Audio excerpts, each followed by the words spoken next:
BTR চৰকাৰৰ হৈ মোৰ লগত উপস্থিত আছে আমাৰ সন্মানীয় ইএম অৰুপ কুমাৰ দে ডাঙৰীয়া তথা আমাৰ government's one of the government spokesperson আৰু লগতে OSG2 honourable CEM doctor Changrang Brahma ডাঙৰীয়া। তো বিটিআৰ চৰকাৰৰ হৈ আমি কেইটামান গুৰুত্বপূৰ্ণ বিষয় আপোনালোকৰ জৰিয়তে আমি সমূহ বিটিআৰবাসী ৰাইজক জনাব বিচাৰিছোঁ। কেইটামান ভাল খবৰ আছে, সেই খবৰটো অকণমান আগত ক'ব বিচাৰিছোঁ যে আমাৰ যিটো বড়োলেণ্ড পিচ একৰ্ড যিটো শান্তি চুক্তি হৈছিল তাৰ দফা 6.3 মৰ্মে বিভিন্ন আমাৰ যিবিলাক ভেঞ্চাৰ ডিগ্ৰী কলেজেছ আছিল বা ইনষ্টিটিউশ্যনসকল আছিল তেখেতসকলক সেইবিলাকক প্ৰভিঞ্চিয়েলাইজ কৰাৰ কাৰণে এটা প্ৰভিজন আছিলে আৰু সেই মৰ্মে আজি আপোনালোকক জনাই আমি সুখী হৈছোঁ যে 259 টিচিং এণ্ড নন টিচিং এটা পোষ্ট বা ষ্টাফ তেখেতসকলক প্ৰভিঞ্চিয়েলাইজ কৰাৰ কাৰণে এটা সিদ্ধান্ত অলৰেডি গ্ৰহণ কৰা হৈছে, এটা অৰ্ডাৰো ওলাই গ'ল আৰু এইটো হৈছে in partial fulfilment of the Bodo peace accord 2020 আৰু সেই মৰ্মে আমাৰ 10খন কলেজ এতিয়া প্ৰভিঞ্চিয়েলাইজ হৈছে বুলি আমি ঘোষণা কৰিছোঁ আৰু লগতে 259 all together both teaching and non teaching ষ্টাফৰ তেখেতসকলৰ চাকৰিটো আমি ঘোষণা কৰিছোঁ। তো এইটো এটা ভাল খবৰ হৈছে আৰু এইটোৰ জৰিয়তে বিশেষকৈ বিটিআৰৰ প্ৰধান প্ৰমোদ বড়ো ডাঙৰীয়া, আমাৰ বিটিআৰৰ EMসকল আৰু বিশেষকৈ যিসকল ছিগনেটাৰী অৰ্গেনাইজেশ্যনসকল আছিলে, নিখিল বড়ো ছাত্ৰ সন্থা UBPO আৰু ফৰ্মাৰ লিডাৰ্ছ অফ NDFB তেখেতসকলৰ গোটেইকেইজনৰ প্ৰচেষ্টাত এইখন কাম আগবাঢ়ি গৈছে আৰু লগতে এইটো ফাৰ্ষ্ট ফেজ হিচাপত ধৰিব লাগিব। ফেষ্ট মেনাৰত আমি জানো যে অলমষ্ট 26 তেনেকুৱা ভেঞ্চাৰ কলেজেছ আছিলে, ডিগ্ৰী কলেজেছসকল আছিলে। তো তাৰ ভিতৰত 10খন যিবিলাক কলেজ এতিয়া প্ৰভিঞ্চিয়েলাইজ হৈ গ'ল বুলি ঘোষণা কৰিব বিচাৰিছোঁ, সেইখনৰ নাম আপোনালোকৰ সন্মুখত গাই দিব বিচাৰিছোঁ। কিন্তু গাই দিয়াৰ আগত আমি ক'ব বিচাৰিছোঁ যে বাকী যিকেইটা কলেজ থাকি যাব তেখেতসকলকো আমি ফেষ্ট মেনাৰত কামবিলাক আগবাঢ়ি আছে, কথাবিলাক চলি আছে। আমি ষ্টেট গভৰ্ণমেণ্টৰ লগত মেটাৰটো আকৌ টেক আপ কৰি আছোঁ। তো সেই বাকী কলেজেছবিলাকো অন দ্য প্ৰচেছ আছে, তেখেতসকলেও চিন্তা কৰাৰ দৰকাৰ নাই। এইটো কলেজ প্ৰভিঞ্চিয়েলাইজ হ'ল, সেইকেইটা হৈছে 1 নম্বৰত তামোলপুৰ কলেজ তামোলপুৰ, 2য় নম্বৰত আছে ডিমাকুছী কলেজ ডিমাকুছী ওদালগুৰি, 3য় নম্বৰত আছে মুছলপুৰ কলেজ মুছলপুৰ বাক্সা জিলা, 4ৰ্থ নম্বৰত তামোলপুৰ ডিগ্ৰী কলেজ বৰখোপা তামোলপুৰ জিলা, 5 নম্বৰত আছে গুৰুদেৱ কালীচৰণ ব্ৰহ্ম কলেজ টিপকাই কোকৰাঝাৰ ডিষ্ট্ৰিক্ট, 6 নম্বৰত আছে বড়োবাজাৰ কলেজ বড়োবাজাৰ ডিষ্ট্ৰিক্ট চিৰাং, 7 নম্বৰত আছে ভেৰগাঁও কলেজ ভেৰগাঁও ডিষ্ট্ৰিক্ট ওদালগুৰি, 8 নম্বৰত আছে জমদুৱাৰ কলেজ জমদুৱাৰ জিলা কোকৰাঝাৰ, 9 নম্বৰত আছে কোকলাবাৰী চাপাগুৰি কলেজ হাজোৱা বাক্সা জিলা আৰু 10 নম্বৰত আছে ৰুণিখাতা কলেজ ৰুণিখাতা জিলা চিৰাং। তো এইকেইটা কলেজ আমি ঘোষণা কৰিছোঁ আজি যে প্ৰভিঞ্চিয়েলাইজ হ'ল বুলি আৰু এইটো ফাৰ্ষ্ট ফেজ হিচাপত। আৰু তাৰ ভিতৰত যিটো আমি ক'লোঁ যে 259 teaching and non teaching staff যিসকল আজি প্ৰভিঞ্চিয়েলাইজ হ'ল, তো তেখেতসকলৰ ভিতৰত 79 এছিষ্টেণ্ট প্ৰফেচাৰ্ছ আছে, 65 টিউটাৰ্ছ আছে, 108জন এডমিনিষ্ট্ৰেশ্যন ষ্টাফ আছে আৰু 7জন অফিচ ষ্টাফ আছে এজ টিউটাৰ্ছ। তো তেখেতসকলক ডিটেইলছটো আমি আপোনালোকক প্ৰভাইড কৰিম, গোটেইখিনি ডিটেইলছ আছে। তো এইটো হৈছে প্ৰথম এটা ভাল খবৰ, সুখবৰ বিটিআৰ চৰকাৰ হৈ আপোনালোকক সকলো বিটিআৰবাসী ৰাইজক আমি জনাব বিচাৰিছোঁ। বিটিআৰ চৰকাৰ ফালৰ পৰা এনেকুৱা এটা খবৰ ওলাই আছিলে বা বিশেষকৈ বিৰোধীসকলে বহুত প্ৰচাৰ কৰিছে, এইটো বহুত এটা প্ৰপেগেণ্ডা চলাইছে যে আমি বিটিআৰ চৰকাৰে ভালখন চৰকাৰ চলাব পৰা নাই আৰু সেই হিচাপে 15খন না 16খন আমাৰ ডিপাৰ্টমেণ্ট আমি DC-বিলাকক হেণ্ড অভাৰ কৰিছোঁ, যাৰ মানে অসম ষ্টেটক আমি হেণ্ড অভাৰ কৰিছোঁ, তেনেকুৱা এটা কথা ওলাইছিল বা অপজিশ্যনবিলাকে এটা প্ৰপেগেণ্ডা চলাব বিচাৰিছিল। কিন্তু আপোনালোকক আমি ক্লিয়াৰ এটা কথা ক'ব বিচাৰিছোঁ যে যিটো 3rd বড়ো পিচ একৰ্ড হৈছিল তাতে যিটো মেমৰেণ্ডাম অফ ছেটেলমেণ্ট যিটো কপি আছে, এইখন কপিত যদি আপোনালোকে চাই ইয়াত 4.6 যিটো দফা আছে তাত ক্লিয়াৰ কাট কেইটামান কথা লিখা আছে যিটো মই গাই দিব বিচাৰিছোঁ। ইয়াত লিখা আছিল যে deputy commissioners in BTAD will report to chief executive member of BTC through chief executive officer মানে principal secretary in respect of all developmental activities in their districts with regard to responsibilities assigned to them by BTC. তো ইয়াত 4.6 ক্লজত একদম স্পষ্ট লিখা আছে যে deputy কমিশনাৰসকলে বা DC-সকলে তেখেতসকলে ডাইৰেক্টলি আমাৰ চিফ মহোদয়ক BTR প্ৰধান মহোদয়ক ৰিপৰ্ট কৰিব আৰু এই দফাটো যিহেতু লিখা আছে এইটো সম্পূৰ্ণ কৰাৰ কাৰণে এক নম্বৰ কথা আৰু কিয় দৰকাৰ পৰিল সেইটোও মই আপোনালোকক কৈ আছোঁ যে প্ৰিভিয়াছ গভৰ্ণমেণ্টৰ টাইমত বহুত ধৰণৰ এন'মেলিজ আছিলে প্ৰিভিয়াছ গভৰ্ণমেণ্টৰ টাইমত DC-সকল বিশেষকৈ IAS অফিচাৰ্ছসকল যিবিলাক আহে এটা কেপাবিলিটি তেখেতসকলৰ থাকে বাট এপাৰ্ট ফ্ৰম ল' এণ্ড অৰ্ডাৰ তেখেতসকলক একো দায়িত্ব দিয়া হোৱা নাছিলে তো ইমান এটা কেপাচিটি থকা কোৱালিটি থকা অফিচাৰ এনেই পৰি থাকিছিল আৰু সেইকাৰণে সেইখন মানে তেখেতসকলে ডেভেলপমেণ্টেল কাম কি হৈ আছে সেই কাম কাজবিলাকক মনিটৰ কৰিব পৰা নাছিলে আৰু সেই হিচাপত প্ৰিভিয়াছ গভৰ্ণমেণ্টৰ টাইমত বহুত এডভান্টেজ লোৱা হৈছিল যে বহুতখিনি এন'মেলিজ হৈছিলে বহুত কৰাপশ্যন হৈছিলে বহুত অফিচাৰখিনি মানে গুৱাহাটীৰ পৰা অফিচ কৰি আছিলে তেখেতসকলে বহুত দিন অফিচ অহা নাছিলে সেইবিলাক মনিটৰ কৰাৰ কাৰণে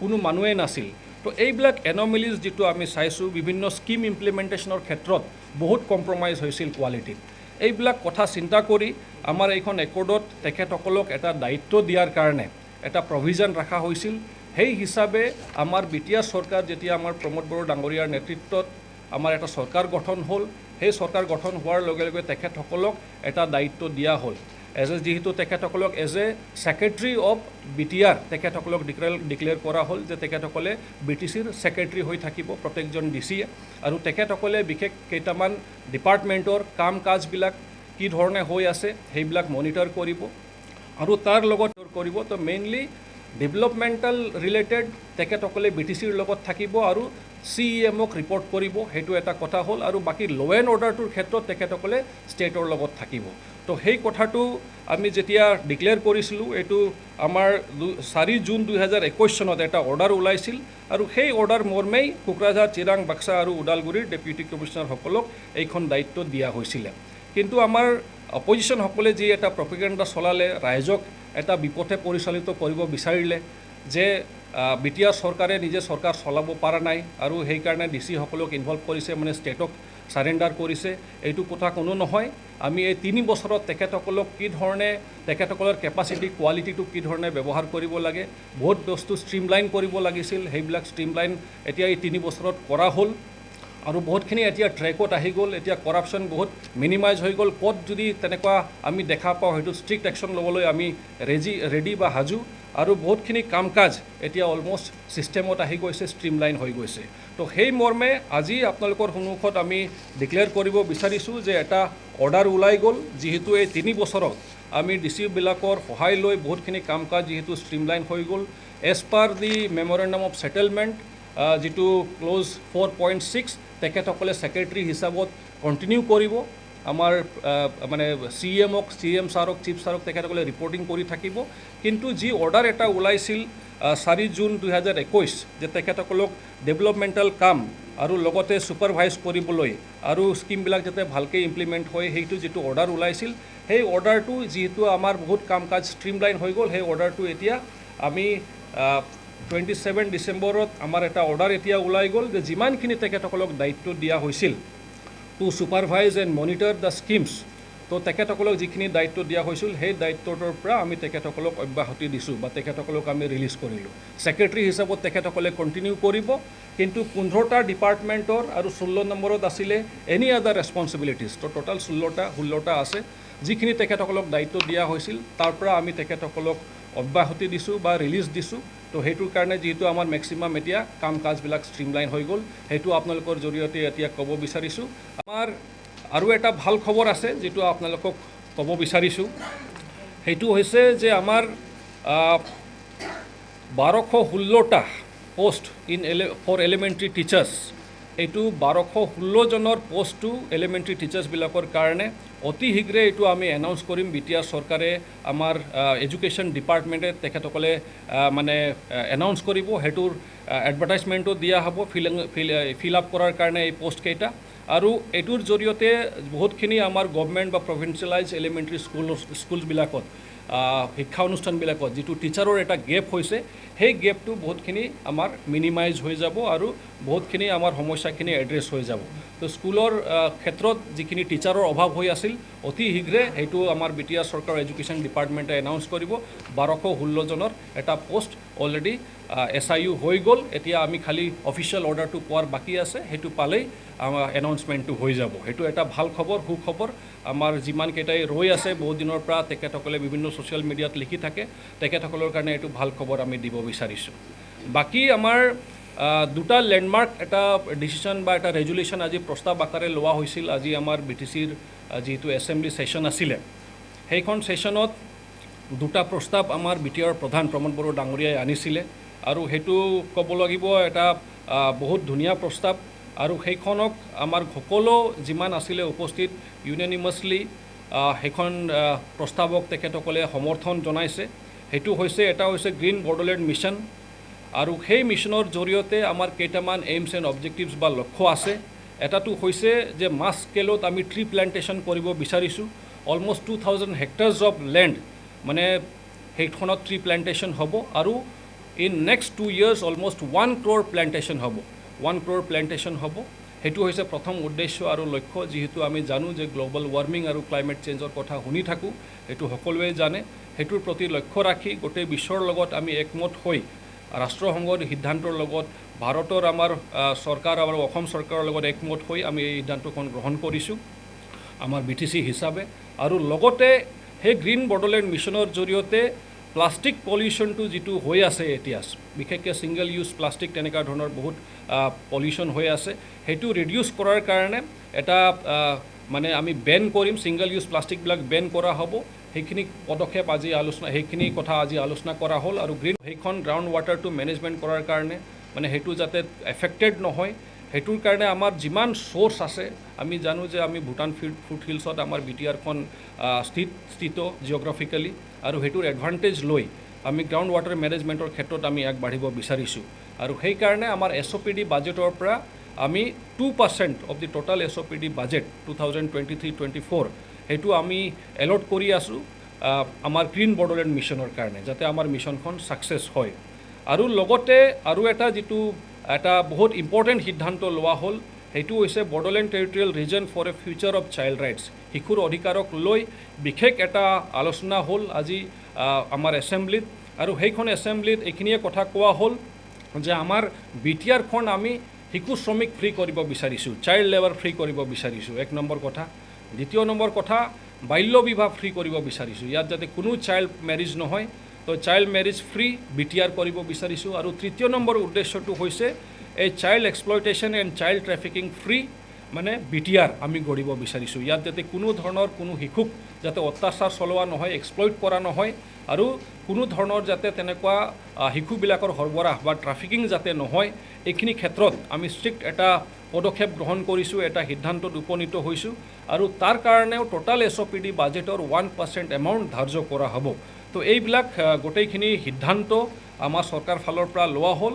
মই ভাবোঁ যে এইখিনি এটা হিষ্টৰিক এটা মানে ডিচিশ্যন আমাৰ চৰকাৰ ফালৰ পৰা যিটো কেতিয়াও BTR চৰকাৰ হিচাপে ইমান দিন হোৱা নাই তেনেকুৱা ধৰণৰ সিদ্ধান্ত লোৱা হৈছে তো এইখিনি কথা আপোনালোকক জনাব বিচাৰিছোঁ বাকী আৰু কেইটামান কথা আছে তো মোৰ লগত মোৰ সতীৰ্থ আছে আমাৰ অনাৰেবল EM তথা কিছুমান কথা তো মই ক'ব বিচাৰিছোঁ যে আজি আমাৰ যি এছেম্বলি হৈ গ'ল 28 তাৰিখ তো অপজিশ্যন লিডাৰ BPF দলৰ তেখেতসকলৰ BPF দলৰ যি কেইজন সদস্য আজি এছেম্বলিত আহিছিল আমি খুব দুখিত আৰু আপোনালোকক জনাবলৈ আজি সাজু হৈছোঁ যে প্ৰত্যেক সদস্যসকল প্ৰতিনিধিসকল ৰাইজৰ ভোট দি কিনি জিকি আহে নিৰ্বাচিত হৈ আহে আৰু আমাৰ চৰকাৰৰ লক্ষ্যটো হ'ল যে BTRৰ 35 লাখ জনসাধাৰণক আমি যিবিলাক ফ্লেগশ্বিপ প্ৰগ্ৰাম কৰি আছোঁ বা যিবিলাক আঁচনিৰ সুবিধা আমি ৰাইজক দি আছোঁ এই সুবিধাবিলাক বা জাননীবিলাক এই প্ৰতিনিধিসকল ৰাইজৰ ওচৰত যাতে মেছেজটো দিব পাৰে আজি যি গ্ৰীণ BTR আৰু এই চাইল্ড ৰাইট প্ৰটেকশ্যন যেটো চাইল্ড ফ্ৰী আমি কৰিম লেবাৰ ফ্ৰী এই যে ৰেজুলেশ্যন পাছ হ'ল এইটো যে প্ৰত্যেকটা সমষ্টিত গৈ সদস্যসকল জনাব পাৰিব তেখেতসকল এবচেণ্ট হৈ যায় আৰু তেওঁলোকে কৈ থাকে যে আমি ডেমক্ৰেটিক ৰুল ভায়োলেট কৰিছোঁ গণতন্ত্ৰ আমি মানা নাই তো তেখেতসকল প্ৰত্যেকটা এছেম্বলি যেতিয়া আমাৰ আৰম্ভ হয় তেতিয়া তেওঁলোক গুচি যায় এইটো কেনেকুৱা ধৰণৰ ডেমক্ৰেচি আৰু তেওঁলোক ৰাইজৰ প্ৰতিনিধি তো মই সেইটো ক'ব বিচাৰিছোঁ যে আজিৰ এই সময়ত BTR চৰকাৰ প্ৰমোদ বড়ো ডাঙৰীয়াৰ নেতৃত্বত যি ফ্লেগশ্বিপ প্ৰগ্ৰাম আমি লৈছোঁ, এই ফ্লেগশ্বিপ প্ৰগ্ৰামকেইটা কিন্তু PPF চৰকাৰ যেতিয়া আছিলে 17টা বছৰ তেখেতসকলৰ মগজত কিন্তু এইবিলাক কেতিয়াও সোমোৱা নাছিল বা কৰা নাছিলে। আজি যিকেইটা আমি আঁচনি লৈছোঁ BTR চৰকাৰে, অনচায়ী বিতাংকি কওক, জ্ঞান চৰাং কওক, আই অনচায়ী বিতাংকি কওক, এই যে ৰাইজক আমি যে সুবিধাবিলাক দি আছোঁ, বেনিফিচিয়াৰীক আমি যে সুবিধা দি আছোঁ, মই আজি প্ৰেছ মিটৰ যোগেদি মই BPF দলৰ মুৰব্বী, BPF দলৰ অপজিশ্যন লিডাৰ সকলোকে মই জনাব বিচাৰিছোঁ যে আপোনালোকে দেখাব পাৰিব নেকি যে আগৰ চৰকাৰৰ সময়ত এনেকুৱা কিবা এটা ফ্লেগশ্বিপ প্ৰগ্ৰাম আছিল য'ত নেকি দুখীয়া দৰিদ্ৰ ৰাইজ এটা টকা পাবলৈ সক্ষম হৈছিল, মিছ ইউজ হৈছিল আৰু টকা আহিলে 7 দিনত শেষ হৈ গৈছিলে। দুখীয়া দৰিদ্ৰ ৰাইজ কিন্তু এটা টকাও পাবলৈ সক্ষম হোৱা নাছিলে। তো তেখেতসকলে আজি এইটো নিজেই তেওঁলোকৰ যে মানে ইৰেছপনচিবল আছিল, তেওঁলোক যে এবচেণ্ট মাইণ্ড আছিল যে এইবিলাক কৰিব পাৰিব, তেওঁলোক কেতিয়াও ভবা নাছিলে। আজি আমাৰ এই সময়ত এই যে ইমানকেইটা ফ্লেগশ্বিপ প্ৰগ্ৰাম, আজি যে গ্ৰীণ BTR হ'বলৈ গৈ আছে, আগত 17টা বছৰত কোনো লিডাৰৰ মগজেদি সোমোৱা নাছিল যে গ্ৰীণ BTR কি বস্তু বা গ্ৰীণ BTC কি বস্তু, কেনেকৈ গ্ৰীণ বনাব পাৰোঁ, চাইল্ড লেবাৰ ফ্ৰী কৰিব লাগে, মগজেদি সোমোৱা নাছিলে। আজি আমাৰ এই চৰকাৰৰ সময়ত প্ৰমোদ বড়ো ডাঙৰীয়াৰ নেতৃত্বত আজি যে ইমান ধুনীয়া ধুনীয়া এক্টিভিটিজ বা ইমান ধুনীয়া ধুনীয়া যে ফ্লেগশ্বিপ প্ৰগ্ৰামবিলাক হৈ আছে BTRৰ 5টা জিলাত, এইটো মই আজি আপোনালোকক প্ৰেছৰ মাধ্যমত মই ক'বলৈ বিচাৰিছোঁ। প্ৰথমতে ক'বলৈ বিচাৰিছোঁ যে আমাৰ যে SOPD আমি 3টা বছৰ ক্ৰছ কৰিলোঁ, 3টা বছৰ আমাৰ কমপ্লিট হ'ল এই গভমেণ্টৰ সময়ত। কোনো ঠিকাদাৰে ক'ব নোৱাৰিব যে কাম কৰি পেলাই লাইবিলিটিছ হৈ আছে, টকা পোৱা নাই। আমাৰ যিমানখিনি টকা আহে আমি প্ৰপাৰ ইউটিলাইজ কৰিব আৰম্ভ কৰিছোঁ। আমি এটা টকা আমি এক্সিড নকৰোঁ, এডমিনিষ্ট্ৰেটিভ এপ্ৰুভাল আমি এজ পাৰ বাজেট আমি দি আছোঁ। কিন্তু আগৰ চৰকাৰৰ সময়ত BPF যেতিয়া চৰকাৰ চলাইছিল তেতিয়া যদি টকা আছে 100 কোটি টকা, এপ্ৰুভাল দিছে 500 কোটি টকা। যদি SOPDৰ এলোকেশ্যন টোটাল 800 কোটি টকা আছে, 600 কোটি আছিল, তেনেহ'লে এপ্ৰুভাল দিছিল 1500 কোটি টকা। আৰু সেই মতে যি ধাৰ মানে ৰাখি গৈছে আৰু সেই ধাৰ এতিয়া আমি ৰিকভাৰী কৰি আছোঁ। আমাৰ যেতিয়া চৰকাৰ হ'ল 2020-21 যে আমি ফাইনেন্সিয়েল ইয়াৰ পালোঁ, তেতিয়া গোটেই টকাটো আমাৰ SOPDৰ টকাটো আমি BPFৰ ধাৰ মাৰিলোঁ। BPFৰ সময়ত যোন ব্যক্তিসকলক কাম দিছিলে এই কামৰ পইচা আমি ৰিকভাৰী কৰিলোঁ। তো প্ৰমোদ বড়ো ডাঙৰীয়াৰ চিন্তাটো চাওক যে আমাৰ চৰকাৰৰ সময়ত আমাৰ মানুহৰ টকা বিল নিদি পেলাই আমি BPF চৰকাৰে যেতিয়া শাসন কৰিছিলে তেতিয়া সেই এপ্ৰুভাল বা এছেকশ্যন টকাটো আমি দিছোঁ। তাৰপিছত আমি এটা প্ৰস্তাৱ লৈছোঁ যে আমি 10% লাইবিলিটিছ মাৰিম। কিন্তু যিমান কোটি টকা মানে এপ্ৰুভাল দি থৈ গৈছিলে আগৰ চৰকাৰে, নিয়াৰ এবাউট 3000 crore, সেইটো আমি কমাই আমি নিটকোণ মাধ্যমত আমি হেৰি কৰি ইনভেষ্টিগেশ্যন কৰি সেইটো 1200 crore আহি পাইছে। আৰু যিমানখিনি টকা আমি ধাৰ মাৰিলোঁ আৰু আমি 2টা বছৰত মাৰি BPFৰ ঝামেলা শেষ কৰি দিম। কিন্তু আজিৰ আমাৰ প্ৰমোদ বড়ো ডাঙৰীয়াৰ চৰকাৰৰ সময়ত PWD কওক, এডুকেশ্যন কওক বা যিকোনো বিভাগ কওক, এটা টকাও কিন্তু আমি এক্সিড কৰা নাই। ইয়াৰ ক্ষেত্ৰত কোনো লাইবিলিটিছ নাই। 2 নম্বৰ কথা আজি মই ক'বলৈ বিচাৰিছোঁ, এই যে কেইদিনমান আগত 531 পোষ্ট আমি যে এপইণ্টমেণ্ট দিলোঁ অংগনবাদী ৱাৰ্কাৰ যে আমি দিলোঁ ছ'চিয়েল ৱেলফেয়াৰৰ, এটা টাইমত আগৰ চৰকাৰৰ সময়ত এনেকুৱা দিছিলেনে? একদম নিকা। কোনেও ক'ব নোৱাৰিব যে প্ৰমোদ বড়ো ডাঙৰীয়াৰ সময়ত এই যে এপইণ্টমেণ্টবিলাক দিয়া হ'ল কোনো এজন ব্যক্তিক 1 টকা মানে উৎকোচ দিয়া হৈছে। No one can say. Just I want to say here that under leadership and guidance of Chief Pramod Boro, whatever we have taken the initiative for doing the activities in upcoming 2 years, each and everything will be benefited for below poverty people, poor people. আজি আমি আৰু এটা সিদ্ধান্ত লৈছোঁ যে SOPD total এলোকেশ্যনৰ ওপৰত child free labour কৰিবৰ কাৰণে, এইটোতো মই ভাবোঁ যে আমাৰ ইণ্ডিয়াৰ ভিতৰত যিমান কাউন্সিল আছে এই কোনো কাউন্সিলে এনেকুৱা ভবা নাই যে আপোনাৰ চাইল্ড লেবাৰ ফ্ৰী কৰিব লাগে। কোনো কাউন্সিলে ভবা নাই যে গ্ৰীণ কাউন্সিল বনাব লাগে। তো প্ৰমোদ বড়ো ডাঙৰীয়াৰ নেতৃত্বত যে মানে এই কম টকাৰ ভিতৰত যিমানখিনি আমি টকা পাওঁ 800 crore সৰু এটা এমাউণ্ট, এই এমাউণ্টৰ ভিতৰত যে প্ৰপাৰ ইউটিলাইজ কৰি পেলাই 5টা জিলা বা আমি 40টা সমষ্টি চলাই আছোঁ, 35 লাখ 40টা কনষ্টিটুৱেঞ্চি, এইটো মানে সৰু কথা মানে নহয়, বহুত ডাঙৰ কথা। তো আজি আমাৰ এছেম্বলিত আমি দেখা পাইছোঁ, যেতিয়া নেকি আমি ভাল গ্ৰীণ বিটিআৰৰ কথা উল্লেখ কৰিছোঁ, আমি চাইল্ড লেবাৰ ফ্ৰীৰ কথা উল্লেখ কৰিছোঁ, তেতিয়া তেওঁলোকে ওলাই গ'ল, তেওঁলোকে শুনিব সাজু হোৱা নাই, ওলাই গ'ল। তো এইটো কি মিন বুজায় যে এছেম্বলিত কি তেওঁলোকে কেৱল কি কেঁচাল কৰিবলৈ আহে নেকি? আৰু অপজিশ্যন কিয় আহে? অপজিশ্যন আহে যে ৰোলিং চৰকাৰ আৰু ৰোলিং চৰকাৰ কি কি কাম কৰিছে, সেই কামবিলাক তেওঁলোকে জানি বুজি পেলাই ৰাইজৰ আগত দাঙি ধৰা। তো এতিয়া আমি কি কি কাম কৰিছোঁ তেওঁলোকে যদি গমেই নাপায়, তেনেহ'লে সেই যে 35 লাখ জনসাধাৰণৰ ভিতৰত অপজিশ্যনৰ যে MCLA সোমাই আছে, সেই MCLA সমষ্টিত কেনেকুৱা মানুহক গম পাব? তো এনেকুৱা ৰাইজক মানে মিছলীয়া ৰাইজক মানে উল্টা পাল্টা কৰি পেলাই বুজাই আমাৰ চৰকাৰক বদনাম দিলে নহ'ব। আৰু এটা কথা, প্ৰমোদ বড়ো চৰকাৰ চলাব পৰা নাই, তেতিয়া আপোনালোকে সুধিব লাগে যে কি কাৰণত, অলপ আমাক এক্সপ্লেনেশ্যন দিয়ক। তেখেতে তেতিয়া কি কয় এইটো আমি শুনিব বিচাৰোঁ। কাৰণ আমি চাই থাকোঁ আপোনালোকৰ ওচৰত কেতিয়াবা BPFৰ মুৰব্বী কৈ থাকে যে চৰকাৰ চলাব পৰা নাই, ফেইলৰ।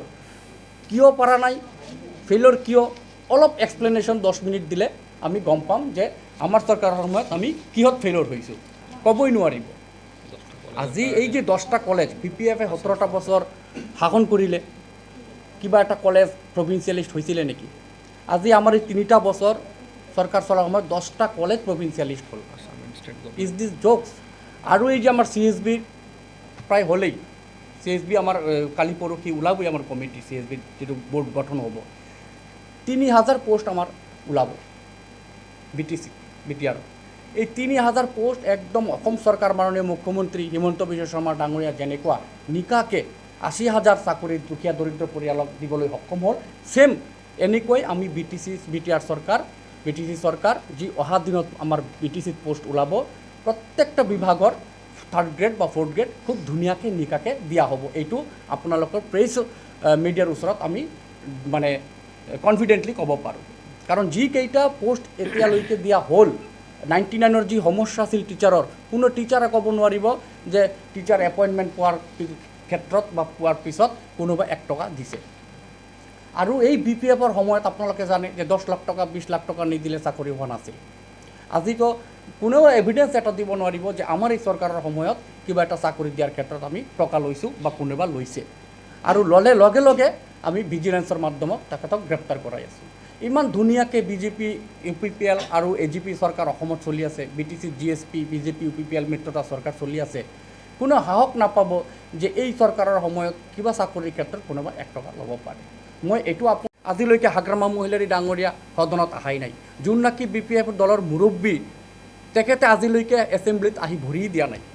তেখেতে কেনেকৈ গম পাওঁ? তেওঁতো ডেম'ক্ৰেচি তেওঁ নিজে ভায়োলেট কৰিলে, গণতন্ত্ৰক তেওঁ নিজে হত্যা কৰিলে। তেওঁ এজন BPF দলৰ যদি মুৰব্বী হৈ থাকে, এজন প্ৰতিনিধি সমষ্টিৰ, মোৰ ঘৰ দেৱৰগাঁও কনষ্টিটুৱেঞ্চি, মই খেলিছোঁ ফকীৰাগ্ৰাম কনষ্টিটুৱেঞ্চি, তো দেৱৰগাঁও সমষ্টিৰ ৰাইজৰ কি সুবিধা, কি হৈ আছে, কি নহৈ আছে, এতিয়া যদি সেই প্ৰতিনিধি যদি সদনত নাহে, এছেম্বলিত নাহে, ৰাইজ কেনেকৈ উন্নতি হ'ব?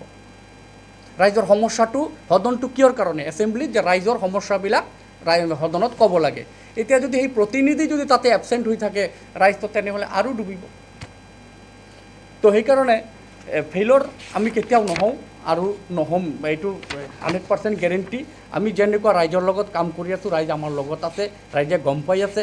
আজিৰ এই প্ৰেছ মিটত সাংবাদিক বন্ধুসকলক মই এইটো ক'ব বিচাৰিছোঁ যে যি গ্ৰীণ বড়োলেণ্ড, এই গ্ৰীণ বড়োলেণ্ডত প্ৰত্যেক জাতি জনগোষ্ঠীৰ মানুহ আছে। এইটো কেৱল বড়ো মানুহৰ কাৰণে, বঙালী মানুহৰ কাৰণে, আদিবাসী সান্তাল মানুহৰ কাৰণে এইটো নহয়। গ্ৰীণ বড়োলেণ্ড চিন্তা কৰিছে যে 35 লাখ জনসাধাৰণ যিমান জাতি জনগোষ্ঠীৰ মানুহ আছে, প্ৰত্যেকৰ উন্নতি হ'ব লাগে। আৰু চাইল্ড লেবাৰ ফ্ৰী যি হ'ব, সেইটো কেৱল বড়ো মানুহ, অসমীয়া মানুহ, বঙালী, কোচ, ৰাজবংশী এনেকৈ অভাৰঅল এই BTRৰ কাৰণে প্ৰমোদ বড়ো ডাঙৰীয়া ইমান ধুনীয়া চিন্তা কৰিছে। মই এগ্ৰিকালচাৰৰ ক্ষেত্ৰত, এই যে এগ্ৰিকালচাৰ বিভাগত আপোনালোকে চাব, 40টা সমষ্টিতেই মানুহে আলুৰ বীজ পাবলৈ সক্ষম হৈছে। আগৰ চৰকাৰৰ সময়ত আলু কি বস্তু গমেই পোৱা নাছিল, বীজ কি বস্তু গমেই পোৱা নাছিলে। আজি প্ৰত্যেকটা সমষ্টিত য'ত আমাৰ MCLA নাই সেই TCSC চেয়াৰমেনবিলাকে আলু ৰিচিভ কৰি পেলাই কৃষকসকলক দি আছে। আজি প্ৰত্যেকটা হেল্থ ছেক্টৰত মানে ইনষ্টিটিউটত য'ত মেচিনাৰী নাছিল তাতে মেচিন গৈ পাইছে। আজি ৰোগ নিৰ্মল বিটিআৰত আমি যি আঁচনি প্ৰমোদ বড়ো ডাঙৰীয়াৰ আৰম্ভ কৰিলে, এই ৰোগ নিৰ্মল বিটিআৰ পেচেণ্টবিলাক 5,000 টকা পাবলৈ আৰম্ভ কৰিলে। জ্ঞান চৰাঙৰ মাধ্যমত ছাত্ৰ ছাত্ৰীসকলে 5,000 টকা পাবলৈ সক্ষম হ'লে। অনচাই বিতাংকী ভেণ্ডৰবিলাক, দুখীয়া দৰিদ্ৰ ভেণ্ডৰবিলাক যোনে পিঠা বেচে, চাহ বেচে, শাক পাচলি বেচে, তেওঁলোকে 5,000 টকা পাবলৈ সক্ষম হৈছে। আজি বিভিন্ন দপ্তৰত যিমান ধুনীয়াকৈ কাম চলি আছে, এইটো মই অনুৰোধ কৰিছোঁ সাংবাদিক বন্ধুসকলক, আপোনালোকে অলপ হাইলাইট কৰিব লাগে, আপোনালোকে ৰাইজৰ মাজত লৈ যাব লাগে যে আমাৰ এই চৰকাৰৰ সময়ত আমি কি কাম কৰি আছোঁ, কি কাম কৰা নাই। আজি চাওক, আপোনাৰ 1,000 কোটি টকা, 500 কোটি টকা ইতিমধ্যে গুডউইল মিছনত কাম হৈ গ'ল। 1,000-ৰো অধিক ৰাস্তা হৈ গ'ল BTCত। আমি এদিন ওলাই পেলাই যি ৰাস্তা হৈছে, এই যে 500 কোটি টকা যে অসম চৰকাৰে আমাক দিছিলে, সেই 500 কোটি টকা দি 1,000-ৰো অধিক ৰাস্তা হৈ গ'ল, বহুত দলং হৈ গ'ল। আৰু 500 কোটি টকা অনুমোদন দিছে অসম চৰকাৰে, এইটোৰো টেণ্ডাৰ হৈ গ'ল। এই 500 কোটি টকা আৰু ৰাস্তা হ'ব। তো এই চৰকাৰৰ সময়ত 1,000 কোটি টকা দি বিভিন্ন ৰাস্তা হৈ আছে। আৰু যেতিয়া BPF চৰকাৰ আছিল তেতিয়া 1,000 কোটি টকা PM পেকেজ এটা আহিছিলে। সেই PM পেকেজৰ টকাৰ ভিতৰত আপোনাৰ প্ৰকিউৰমেণ্ট কৰি দিছিলে আগৰ চৰকাৰ। তো এইটো যদি আমি অলপ এনকুৱাৰী কৰিবলৈ যাওঁ তেনেহ'লে এইটো বিৰাট স্কেম হৈছে। কাৰণ মোদী ডাঙৰীয়া টকা দিছিল কনষ্ট্ৰাকশ্যন নামত, আৰু সেই কনষ্ট্ৰাকশ্যন টকা ৰিএপ্ৰপ্ৰিয়েট কৰি পেলাই এইটো প্ৰকিউৰমেণ্টত ব্যৱহাৰ কৰা হৈছিল। কনষ্ট্ৰাকশ্যনৰ টকা প্ৰকিউৰমেণ্টত গৈছিলে।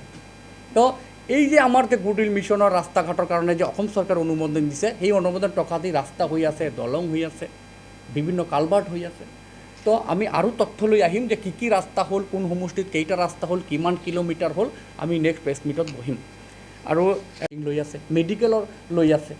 তো এই যিবিলাক ভেৰাইটিজ ছেভাৰেল মানে lots of flagship program, lots of beneficiary program has been going on under the leadership of Chief Pramod Boro. So we are always ready to cooperate him. আমি সদায় আমি তেখেতক মানে সহযোগ কৰি পেলাই আমি BTC চৰকাৰে আৰু ৰাজ্যক কাম কৰিব পাৰোঁ, সেইটোৰ কাৰণে আমি চিন্তা চৰ্চা কৰি আছোঁ। আৰু আপোনাক আৰু এটা কথা ক'বলৈ মই ৰেডি হৈছোঁ, কিয়নো আজি যদি চাবলৈ যাওঁ সেই সময়ত এডমিনিষ্ট্ৰেশ্যনো আছিল গণ্ডগোল। এডমিনিষ্ট্ৰেশ্যন কেনেকুৱা গণ্ডগোল আছিল, যদি SOPD বাজেটত PW টকা আছে 80 কোটি টকা, এডমিনিষ্ট্ৰেটিভ হৈ যায় আপোনাৰ 200 কোটি টকা। তাৰমানে এডমিনিষ্ট্ৰেশ্যনো তেতিয়া কাম কৰা নাছিলে। কিন্তু আজিৰ দিনত আমাৰ এই সময়ত DCA যে ছেক্ৰেটাৰী হৈ আছে, আজিৰ দিনত DCA ছেক্ৰেটাৰী হোৱাৰ পিছত এই JGM যিবিলাক কাম চলি আছে, আপোনালোকে চাব ইমান ধুনীয়াকৈ JGMৰ কাম হোৱাৰ লগে লগে কোনো অফিচাৰ সাহস নাপায় যে য'ত যিমান টকা আছে ইমান টকাই আমি কাম কৰিম আৰু কোনো ৰুল আমি ভায়োলেট নকৰোঁ। আজি কোনেও ক'ব নোৱাৰিব, কোনেও আমাক ব্লেম দিব নোৱাৰিব যে আমি BTCৰ এডমিনিষ্ট্ৰেশ্যনত কোনো ধৰণৰ নেগলিজেঞ্চি কৰিছোঁ। যিমান যি প্ৰপাৰ ইউটিলাইজ কৰিব লাগে, যি টকা য'ত ব্যৱহাৰ কৰিব লাগে, এনেকৈ আমি কৰি আছোঁ। আমি কোনো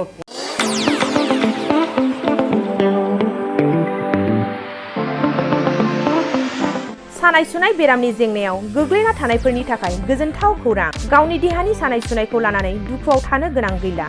जुदि नोंथाङा सानाय सुनाय दंब्ला जिंगासिनांगौनि गोनांथि गैया। नंगौ, चिरां जिल्लानि बेंटल गेट चापागुरियाव थानाय SI निउर'थेरापि सेन्टाराव नोंथाङा गोरलैयैनो देहानि सानाय सुनायखौ फाहामथाय लानो हागोन। बे सेन्टाराव सिं सानाय, आफादावरि सानाय, मोदोम जरा सानाय, आइजोफोरनि जेंना, खर' सानाय बायदि बायदि रोखोमनि बेरामखौ फाहामथाय होनाय जायो। बे SI निउर'थेरापि सेन्टाराव बेरामिया थानानै फाहामथाय लानो हानायनिबो सुबिदा दङ। नोंथाङा SI निउर'थेरापि सेन्टाराव फाहामथाय लानो गोसो दंब्ला नैबे जानबुं नम्बर 7620160459 नङाब्ला 9476977956 आव थोंजों सुलाद लानो हागोन।